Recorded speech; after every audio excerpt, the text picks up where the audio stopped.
শুভ সকাল বন্ধুরা, সবাই কেমন আছো? আশা করি ভালো আছো, সুস্থ আছো, আর আমরাও ভালো আছি। দক্ষিণ দিনাজপুর জেলার একটি ছোট্ট গ্রাম থেকে আমি বেলি অনুতনু ব্লগের আরও একটি নতুন ভিডিওতে তোমাদের সকলকে অনেক স্বাগত আর অনেক ভালোবাসা জানিয়ে আজকের ব্লগটা শুরু করলাম। সাথে থাকো সারাদিন, দেখতে থাকো ব্লগটা, আশা রাখছি ভালো লাগবে।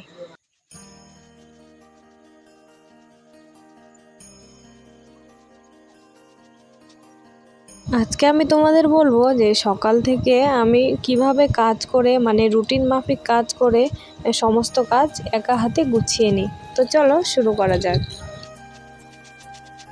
যদিও আমি অত সকালে ঘুম থেকে উঠি না, সকাল 6টার সময়ই আমি ঘুম থেকে উঠি, কারণ 6:30টার সময় অনু স্কুল আছে।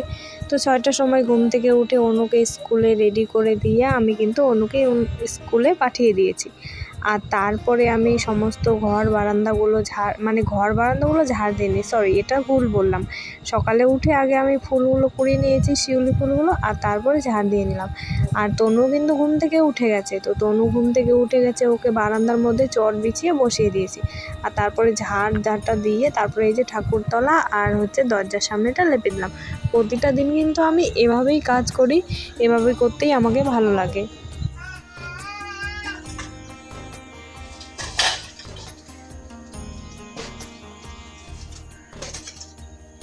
আর সমস্ত কাজ না আমি একটার পর একটা করি, তো মানে রুটিন হিসাবে মানে বলতে পারো যে রুটিনের মতোই আর কি হয়ে গেছে, কাজগুলো করতে করতে অভ্যেসে পরিণত হয়ে গেছে। তো সেই জন্যই আর কি। তো ঝাড়টা দিয়ে তারপরে এখানে আমি চলে এসেছি বাসনগুলো মাজার জন্য। আর ওইদিকে তনু কিন্তু মানে কথা বলছে, চিল্লাচ্ছে বা কাঁদছে, কোনো সময় তোমরা হয়তো শুনতেও পাচ্ছ বা শুনতে পাচ্ছ না নাকি জানি না। তো আমি এখানে বাসনগুলো মাজছি, বাসন মেজে আমি তারপরেই ওকে কোলে নেব। আর যখন সকালবেলা রান্না করতাম না, তখন তো আমি প্রথমে সব বাসি কাজগুলো সেরে তারপরে সঙ্গে সঙ্গে রান্না বসিয়ে দিতাম। তো এখন তো দুপুরবেলা করেই রান্না করছি, তো সেই জন্য এখন সকালবেলার বাসি কাজ করে একটু তনুর সঙ্গে টাইম কাটাই।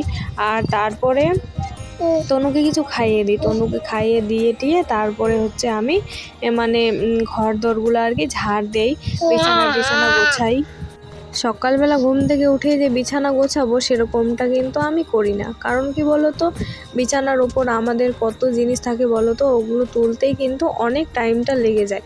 তো সেই জন্য সকালে উঠে আগে বাইরের যে বাসি কাজগুলো আছে না সেগুলো করি, আর তারপরে যাই ঘর গোছাতে। ঘরের ভিতর যেহেতু অন্ধকার থাকে, সেই জন্য তো তোমাদের সাথে শেয়ার করতে পারি না সমস্তটা। তো এটাই আর কি। তো এরকম করেই আমি কাজ করি। আর যেহেতু তনু ছোট, তো এভাবেই কাজ করতে হয়। তো দেখো আমার রান্নাঘর থেকে না আমি ছাই তুলে নিলাম, আর ছাই তুলে তারপর রান্নাঘরটাকে লেপে দিলাম। আর তারপর চলে আসলাম এই যে কলপারে হাঁড়িটাকে মাজবো সেই জন্য।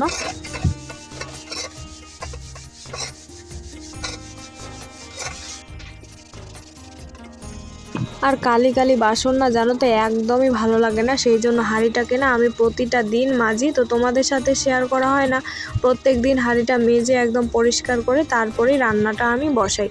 তো এখানে আমি কিন্তু ভাত রান্নার জন্য জল আগেই এখানে আমি নিয়ে নেই, মানে জল হাঁড়ির মধ্যে করে জল রেখে আসলাম রান্নাঘরে। আর তারপরে এই যে বালতির মধ্যেও নিয়ে যেয়ে রাখে দেবো, কারণ কি বলো তো, জল যেহেতু নেমে যায়, তো সেই জন্য জল থাকবে না পরে। আর এগুলো না গোছগাছ করা থাকলে রান্না করতে সুবিধে হয়। আর তারপরে চলে এসেছি এই যে বোতলগুলো একবারে ভরিয়ে রেখে দেবো, কারণ কিছু তো খেতে হবে। খাওয়ার কথা বলতে বলতে এই যে দেখো এগুলো নিয়ে এসেছিলাম সকালে, তো এগুলোই খেয়েছি আর জল খেয়েছি, আর কিছু খাইনি। তারপরে রান্না করব, তারপরেই খাবো। আর রান্নার জায়গাটা না সমস্ত কিছু গোছানো থাকলে তাহলে রান্না করতে সুবিধা হয়। যখন আমার মা বেঁচে ছিল তখন কিন্তু আমি বাড়ির সমস্ত কাজ করতাম, আর রান্নার জন্য আর কি জল টল সব কিছু তুলে দিতাম, খড়ি টড়ি সব কিছু রেডি করে দিতাম। আমার মা শুধু বসে বসে রান্নাটা করতো, তাতেই আমার অনেকটা শান্তি লাগতো জানো তো, কারণ ছোট বাচ্চা নিয়ে না রান্না করা যায় না। তখন তনু ছিল না, কিন্তু অনু তো ছিল, অনুও তো তখন ছোটই ছিল। তো সেই জন্যই আর কি বললাম। আর এখানে জানো তো, মানে কাপড়গুলো শুকোতে দিতে দিতে একদম একটা ফুলের গাছ পা দিয়ে না আমি ভেঙে দিয়েছি, তো সেটাই আর কি ঠিক করে দিলাম। হয়তো গাছটা মরে যাবে নাকি জানি না। চোপড়গুলো ডুবিয়ে দিয়েছি, আর তারপরে না তনুকে এখনই ঘুম পাড়ালাম। আর এখন ও তনু ঘুমালো, আর অনু এখন স্কুল থেকে আসেনি। তো এখন কাপড়গুলো ধুয়ে নেব। তনু ততক্ষণ ঘুমাচ্ছে, আমি কাপড়গুলো ধুয়ে স্নান করে নিচ্ছি। তো তোমাদের সাথে ফিরে আসছি একবার স্নান করার পর, কারণ এখন ভিডিও আপলোডে দিয়েছি আর এখন ভিডিও করতে পারবো না, সেই জন্য। তো চলো একবারে ফিরে আসছি স্নান করার পর।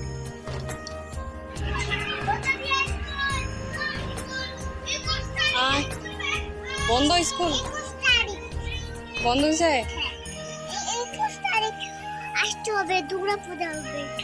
21 তারিখে আসতে হবে দুর্গা পূজা। চ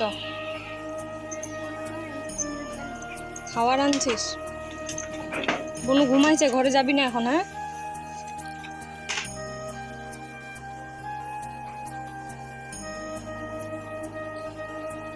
কাপড় চোপড়গুলো ধুয়ে দিয়ে তারপর দেখতে পেলে অনু এসেছিল, মানে অনু আসলো স্কুল থেকে। তো অনুকে স্কুলের ড্রেস খুলে দিয়ে তারপরে আমি স্নান করে নিয়েছি।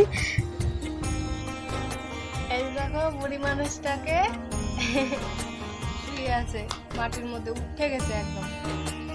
বাবা তনু, তনু কি করছো তুমি? এই যে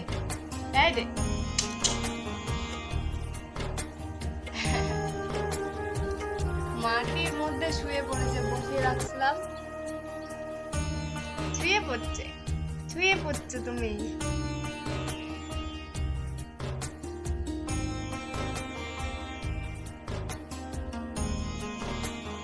ওই যে তোমাদের বললাম না যে রান্নার সমস্ত জিনিস গোছানো থাকলে কিন্তু রান্না করতে সুবিধা হয়। তো সেই জন্য এখানে এসেছে আমার একটা বৌদি আর একটা এসেছে হচ্ছে বোন। এখানে আমরা সবাই মিলে গল্প করছি আর আমি সবজিটা এদিকে কেটে নিচ্ছি।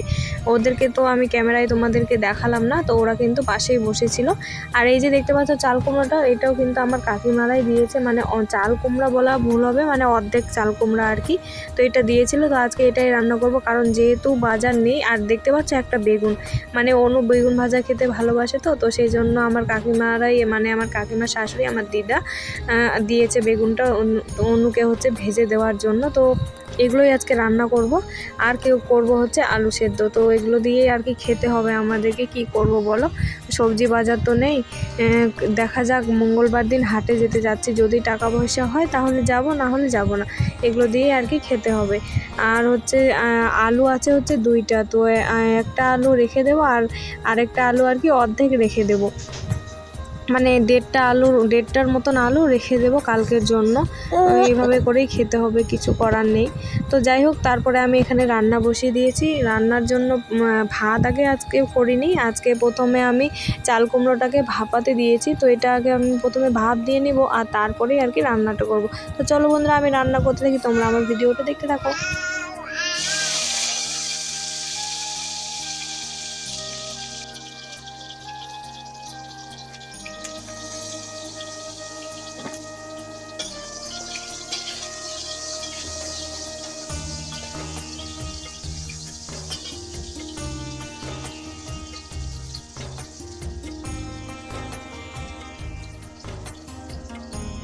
আমি না তেলের মধ্যে এভাবে যে কিছু জিনিস দিই আমি খুব ভয় পাই, জানো তো। আর পাঙ্গাস মাছ যদি হয় তাহলে তো সেটা আর বলতে হবে না। মানে বাড়িতে যখন অনুর বাবা ছিল তখন কিন্তু অনুর বাবাই পাঙ্গাস মাছ নিয়ে আসলে মানে ভেজে দিত। আর মাছ টাছ ভাজতে গেলেও প্রচণ্ড ভয় লাগে, মানে কড়াই থেকে একদম 1 হাত দূরে থাকি আমি। তো এইটাই আর কি। আর ওইদিকে দেখতে পাচ্ছ তনু কিন্তু শুয়ে আছে আর কান্না করছে, জানো তো। একদম মানে আমার কোলে আসার জন্য প্রতিদিন রান্না করার সময় কিন্তু এরকমটাই হয়। তো প্রথমে আমি এখানে বেগুন মানে চাল কুমড়োটা ভাপ দিয়ে নিয়েছি আর তারপরে হচ্ছে 2টো লঙ্কা ভেজে রেখে দিলাম সিদ্ধ করব সেই জন্য। আর হচ্ছে এখানে বেগুনটা ভেজে নিচ্ছি আর তারপরে হচ্ছে রান্না করবো চাল কুমড়োটা। তো চলো বন্ধুরা, তোমরা দেখতে থাকো আমার ভিডিওটা।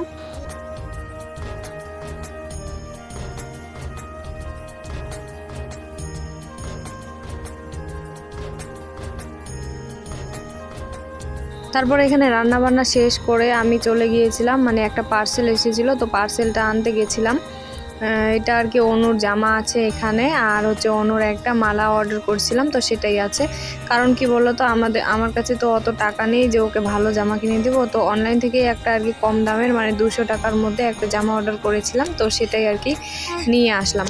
আর তারপরে এই যে কাপড় চোপড়গুলো শুকিয়ে গেছে, তো এগুলো একবারে তুলে নেব। তো তোমাদেরকে তো হচ্ছে জামাটা না আজকে দেখাবো না, দেখাবো হচ্ছে পরে, মানে 2 দিন পর দেখাবো। তো তোমরা আমার ভিডিওগুলো দেখো, তাহলে বুঝতে পারবে। তো চলো বন্ধুরা, আজকের ভিডিওটা ছিল এই পর্যন্ত। তোমার সাথে দেখা হচ্ছে আরও একটি নতুন ভিডিওতে। ততক্ষণ টাটা সবাইকে।